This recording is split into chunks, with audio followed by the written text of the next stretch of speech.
Good evening my dear all students.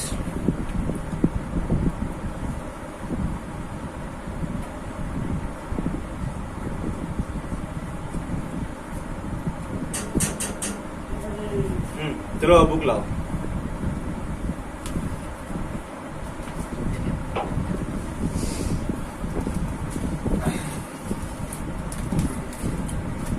हाँ तो मेरे प्यारे बच्चे लोग अब ध्यान देंगे आप लोग। कल आपका 4 का 4 तक हो गया था एक्सरसाइज 3.5। अब हम लोग बढ़ने जा रहे हैं। थोड़ा आवाज देख लिया जाए ना, जा रहा है कि नहीं।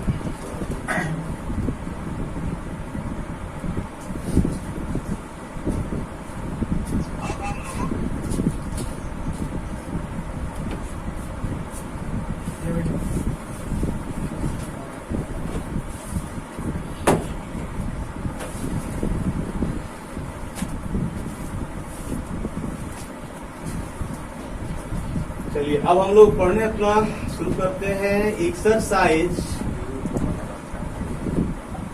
3.5। इसमें हम लोग ध्यान देंगे 4 का 5 नंबर। 4 का 5 नंबर, इस पर हम लोग विचार करने जा रहे हैं। ध्यान दीजिएगा, दिया है कि एक आयत का क्षेत्रफल 9 वर्ग इकाई कम हो जाता है। तब लिखेंगे यहां माना कि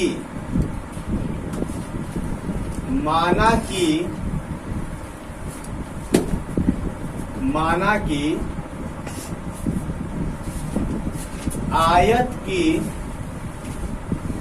लंबाई बराबर x इकाई।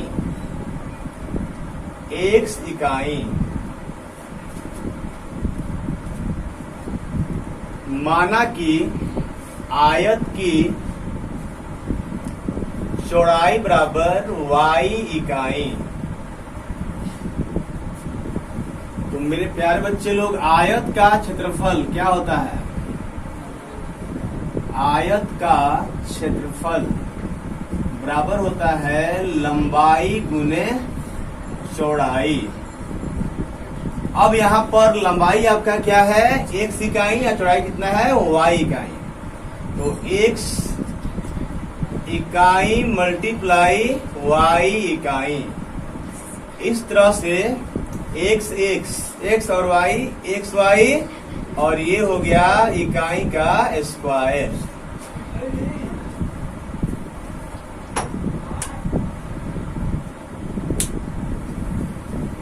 चलो मेरे प्यारे बच्चे लोग, यहां तक हो गया सबका?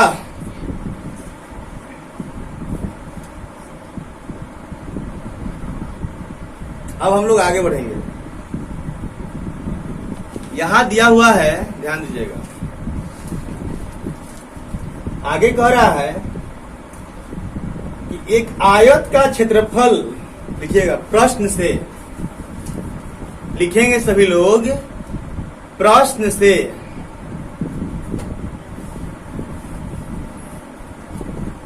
प्रश्न से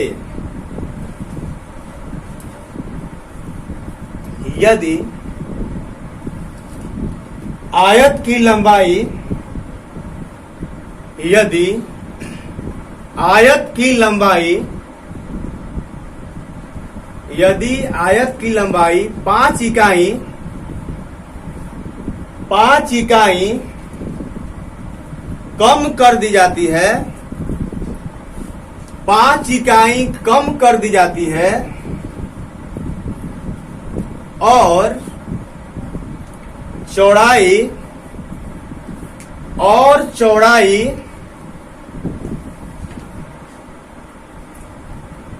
3 इकाई बढ़ा दी जाती है, और चौड़ाई 3 इकाई बढ़ा दी जाती है,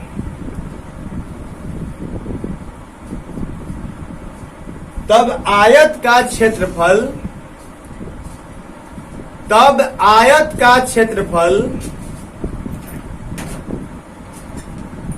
9 वर्ग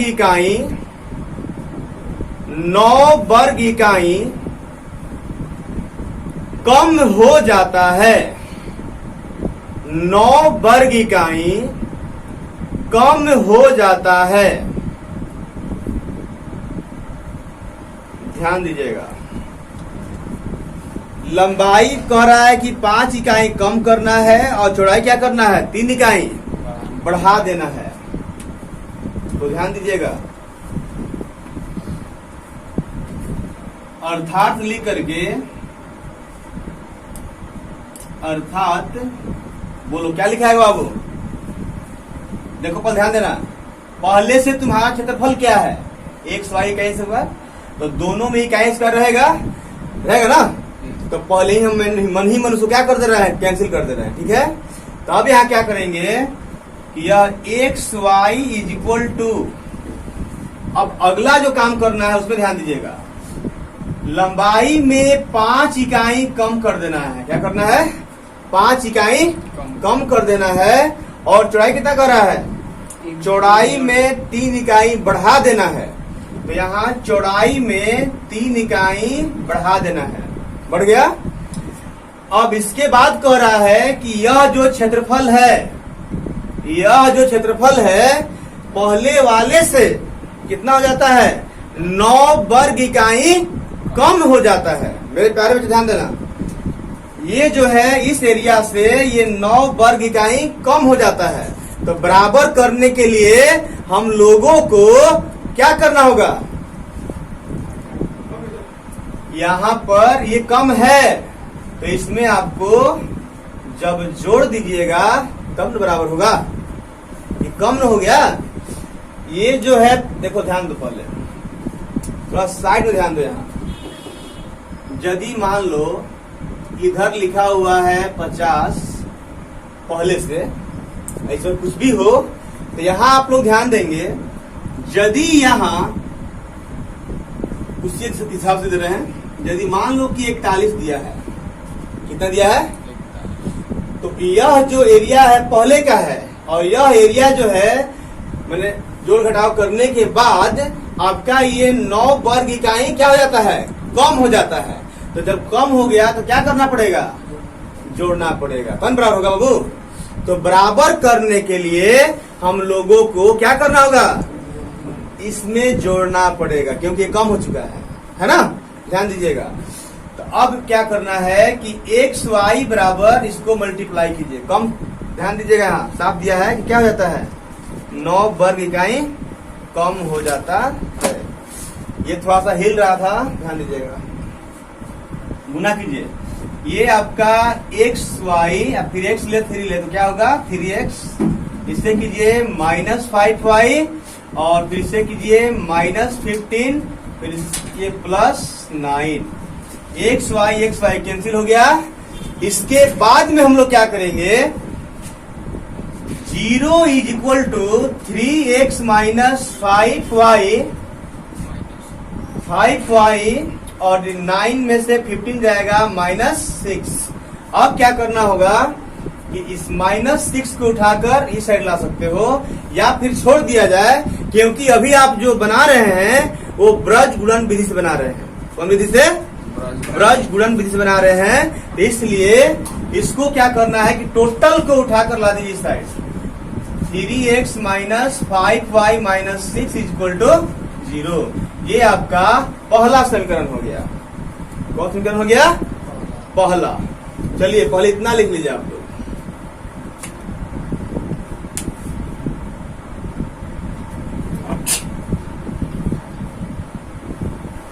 आप लोग पुनः प्रश्न से लिखेंगे, आप लोग पुनः प्रश्न से लिखिएगा, यदि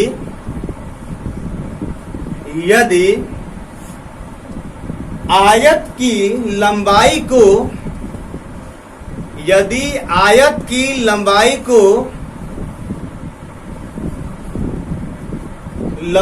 को 3 इकाई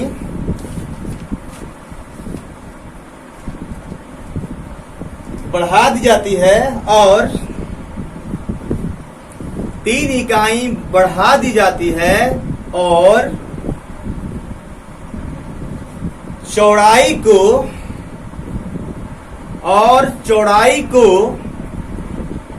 2 इकाई बढ़ा दी जाती है और चौड़ाई को 2 इकाई बढ़ा दिया जाता है या दी जाती है, बढ़ा दी जाती है, तब आयत का क्षेत्रफल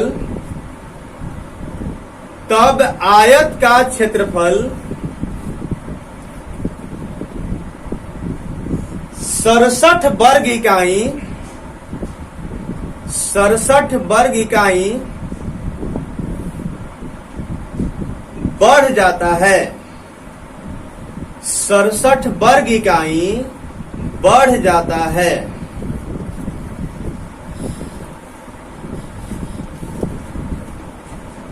ध्यान दीजिएगा।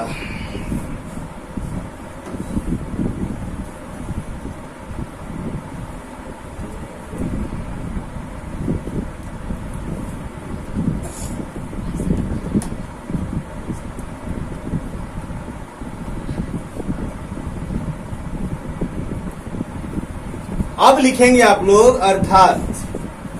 बोलो अब क्या लिखाएगा?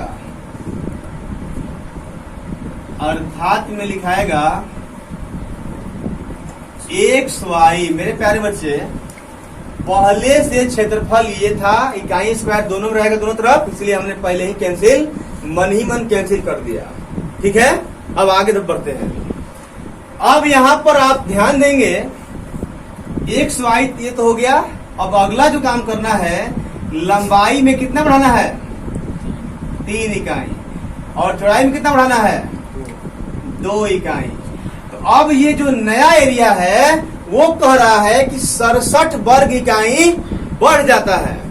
इसका मतलब है ये तो बढ़ न गया, तो बराबर करना है, तो क्या करना पड़ेगा? घटाना पड़ेगा। बहुत अच्छा। अब इसको बनाया जाए। XY is equal to, multiply कीजिए, XY plus 2x।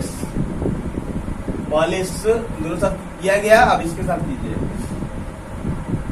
3y plus 6 minus 67। XY cancel हो गया। 0 is equal to 2x plus 3y minus 61 होगा। अब हम लोग क्या करेंगे, इस पूरे को उठाकर इधर लाइए। 2x plus 3y minus 61 is equal to 0। हम लोगों का पहला समीकरण आ चुका था, ऐसा ना बोलो अब इसको हम लोग क्या ले लेंगे? दूसरा। अब तो बन जाना चाहिए। बोलो बाबू, सब बन जाएगा ना? Yes sir. थोड़ी आवाज में बोलो, बन जाएगा ना? Yes sir. हाँ, तो इसे अब बना लेना है, क्योंकि आपको बहुत सारा ब्रजगुणन विधि के माध्यम से बनवा दिया गया है ना? अब हम आगे बढ़ेंगे अगले चैप्टर में, इसी में 3.6 में। तब तक आप लोग इसको लिख लीजिए। अब हमें उम्मीद होगा कि आप सभी लोग, उम्मीद है कि आप सभी लोग क्या किए होंगे, लिख लिए होंगे। अब हम लोग आगे बढ़ते हैं, ध्यान देंगे आप लोग।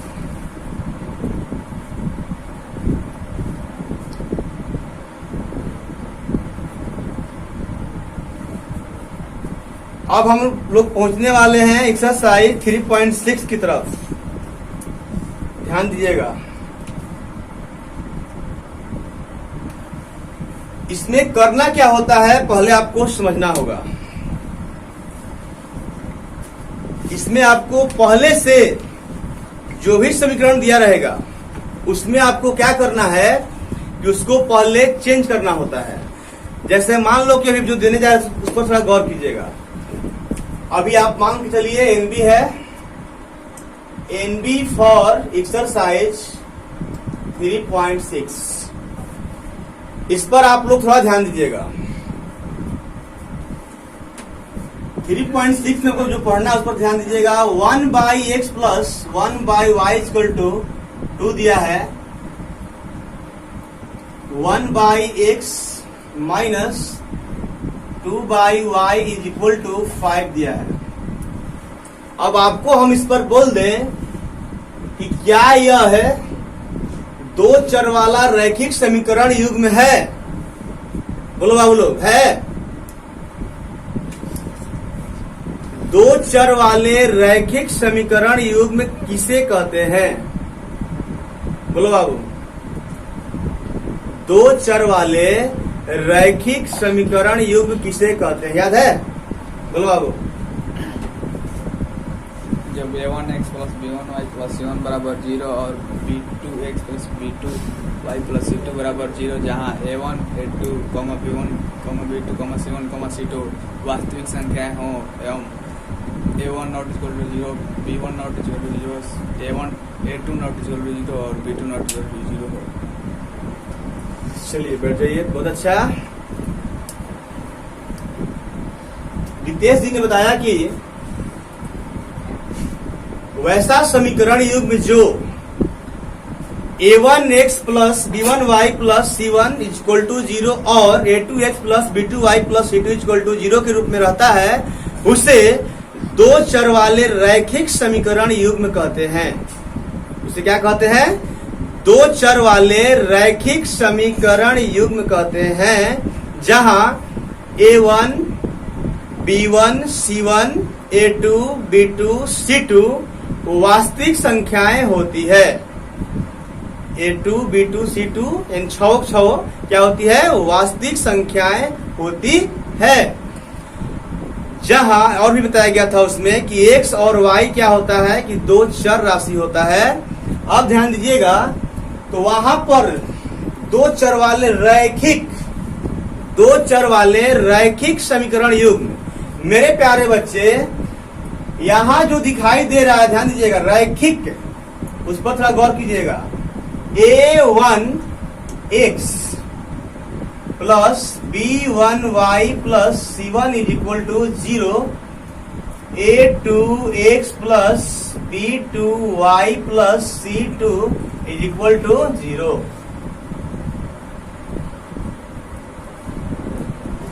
यदि यह इस रूप में रहता है तो इसका जो नाम होता है वो दो चर वाला रैखिक समीकरण युग्म होता है। मेरे प्यारे बच्चे लोग ध्यान दीजिएगा, बहुत ही महत्वपूर्ण बात है इसमें, और इसमें क्या समझना है उस पर ध्यान दीजिएगा। a1x plus b1y plus c1 equal to 0 और यहाँ है a2x plus b2y plus c2 is equal to 0। तो दो चर वाले रैखिक समीकरण युग्म, दो चर, x और y दो चर है, और रैखिक का मतलब होता है कि x पर जो घात होना चाहिए वो 1 होना चाहिए। तो देखिए यहाँ पर 1 है, यहाँ भी 1 है, यहाँ भी 1 है और यहाँ भी 1 है। x लिखा हो या फिर x के पावर 1 लिखा हो, बात तो एक ही है, सेम है ना? बोलो। तो ध्यान दो, यहाँ पर x और y सब पर पावर में 1 है, घात में क्या है? 1 है। इसलिए यह जो है दो चर वाला रैखिक समीकरण युग्म हुआ। युग्म मतलब जोड़ा, दो ठो। इस तरह से ये दो ठो है, इसलिए क्या हुआ? युग्म। अब फिर से एक बार समझ लीजिए, दो चर वाले x और y दो चर हुआ, चर मतलब अज्ञात राशि, रैखिक का मतलब जो चर राशि होता है उस पर घात कितना होना चाहिए? 1 होना चाहिए। और इसके बाद में ध्यान दीजिएगा, युग्म मतलब जोड़ा, यानी कि कभी भी रहना चाहिए तो पेयर के रूप में होना चाहिए, यानी कि दो ठो होना चाहिए। क्लियर है? तो दो चर वाले रैखिक समीकरण युग्म का मतलब आप समझ लिए। तो अब देखा जाए कि यह क्या दो चर वाले रैखिक समीकरण युग्म के रूप में है? कोई बता सकता है इसमें कि है कि नहीं है? कोई एनीबॉडी? नहीं बता सकते हैं। ध्यान दीजिए, खैर पहली बार मुलाकात हुआ इससे ना, अच्छे घबराने की जरूरत नहीं है। यहां पर ध्यान दीजिएगा, ये जो है कहीं मत जाओ, अब इस पर ध्यान दो, बहुत ही महत्वपूर्ण बात है, ध्यान दो। ये मत सोचो कि अब तुमने पढ़ लिया है तो हम सब जान गए हैं, यहीं पर सभी लोग फंसते हैं, कहीं जाना है, बस लाइन पे बने रहो। देखो बाबू, 1/x 1/y, मेरे प्यारे बच्चे, आपको एक फॉर्मूला पढ़ाया गया था 7th क्लास नहीं पढ़ रहे होंगे, x to the power -1 equal to क्या होता है? 1/x होता है। इसी तरह से y to the power -1 equal to क्या होगा? 1/।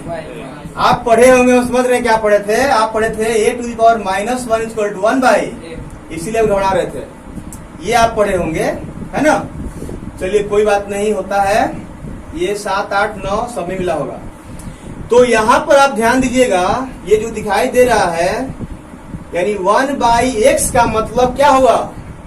x टू दी पावर -1 हुआ ना। और 1/y का मतलब क्या हुआ? y to the power -1। देखिए 1/x का मतलब x टू दी पावर -1, फिर प्लस हो गया।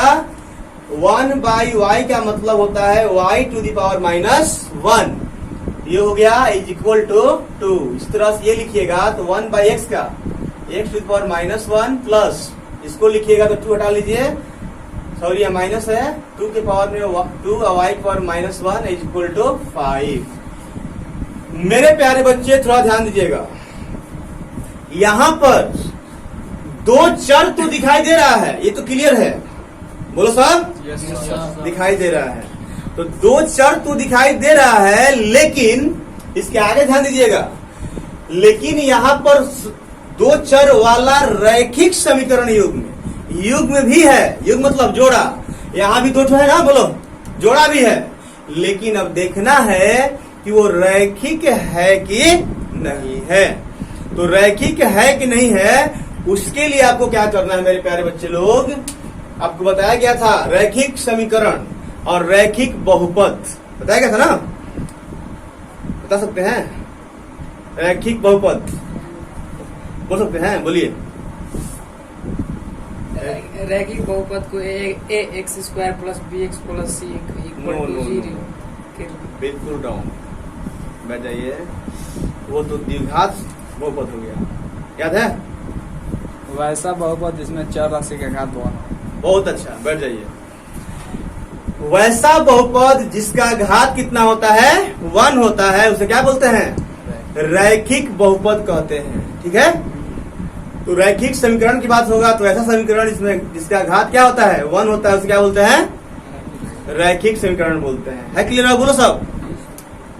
या आप बोल सकते हैं कि वैसा बहुपद जिसका चर राशि का घात क्या होता है? 1 होता है, उसे क्या बोलते हैं? रैखिक बहुपद कहते हैं। अब बात आएगी रैखिक समीकरण पर, तब यहाँ क्या करेंगे कि वैसा समीकरण जिसमें चर राशि का घात क्या होता है?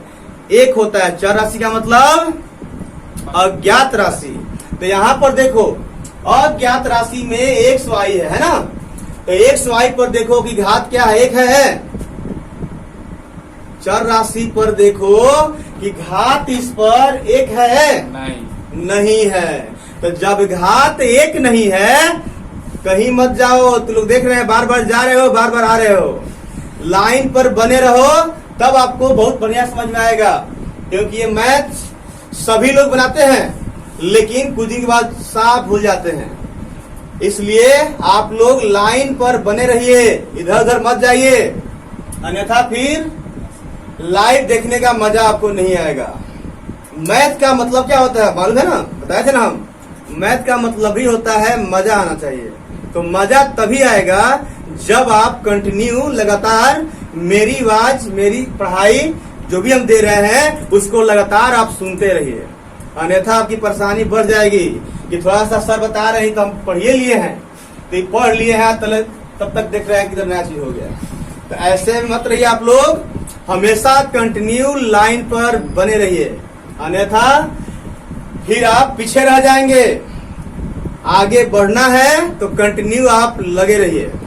देखो बाबू, तो ये जो तुम्हारा है, फिर देख रहे हैं, धीरे धीरे हट रहे हो तो फिर हट रहे हो, हमेशा लगे रहो।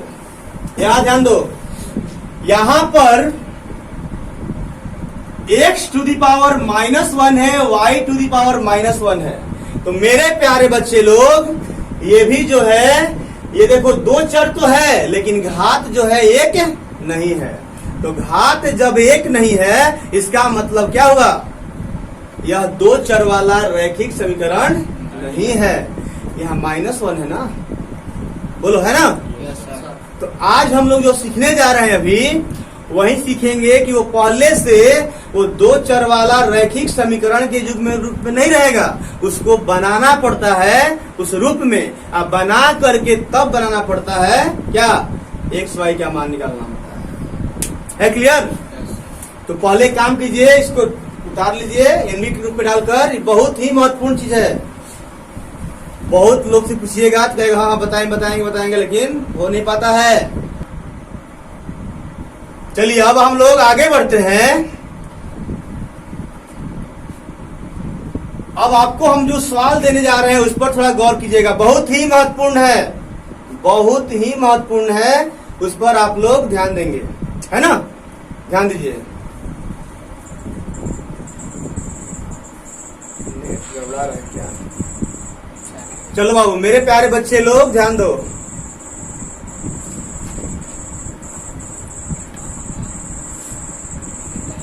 नेट गड़बड़ा रहा है, हाँ लिखिएगा। अब कैसे इसको बनाना होता है थोड़ा ध्यान दीजिएगा, पहले समझ लीजिए तब आगे बढ़ते हैं। जैसे आपको सवाल दिया रहेगा 1/x दे दिया जाए, 1/y दे दिया जाए equal to 6, 1/x minus 1/y is equal to दे दिया जाए 8। ठीक है। अब आपको कह दिया जाए कि इनको दो चर वाले रैखिक समीकरण युग्म के रूप में बदलें। क्या करें, दो चर वाले रैखिक समीकरण युग्म के रूप में बदलें।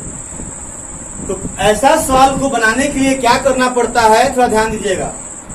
Late 1/x is equal to, आप कुछ भी मान सकते हैं, लेकिन जनरली लोग a मानकर बनाते हैं। क्या मानकर, a।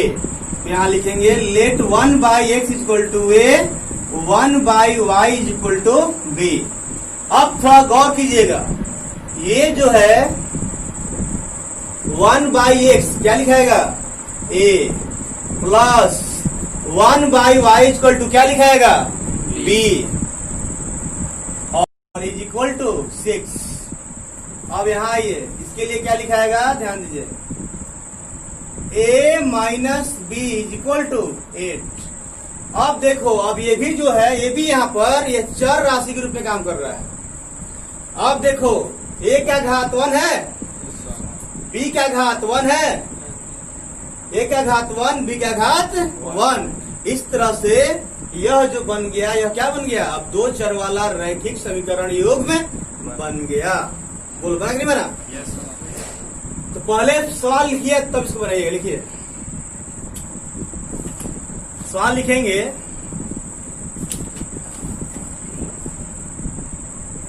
दिए गए निम्न समीकरणों के दिए गए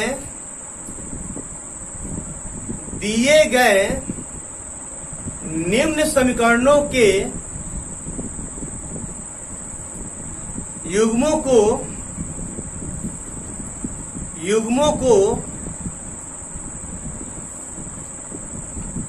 को रैखिक समीकरणों के युग्म के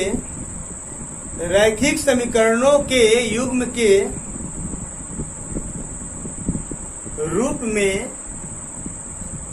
रैखिक समीकरणों के युग्म के रूप में बदलें। रैखिक समीकरणों के युग्म के रूप में बदलें, हो गया। पहला सवाल डालिए, ये अभी सिर्फ सिखाया जा रहा है आप लोग को रैखिक, पहले से समीकरण युग्म दिया हुआ है, अब इसको क्या बदलना है, रैखिक समीकरण युग्म के रूप में बदल देना है। चलिए हमने एक बना दिया है, ये सवाल है आपका पहला और इसका ये उत्तर है, यही आपका आंसर है। पहले इसको बनाइए,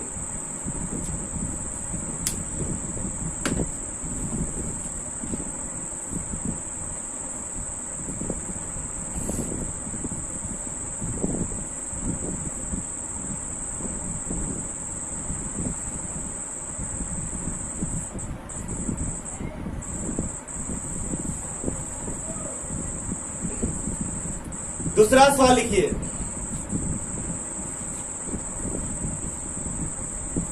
आपको हम दे रहे हैं दूसरा सवाल।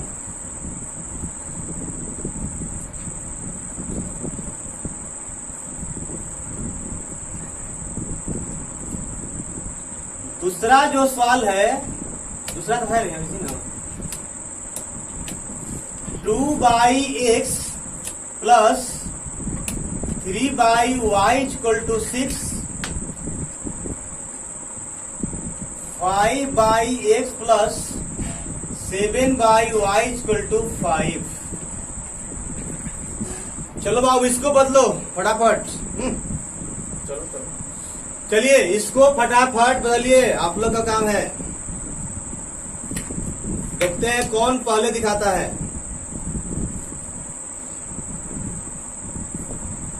फटाफट बनाइए।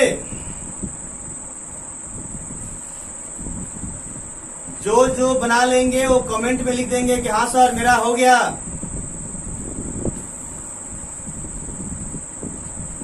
जो बच्चे बना लेंगे वो कमेंट में लिख देंगे कि मेरा सर बन गया।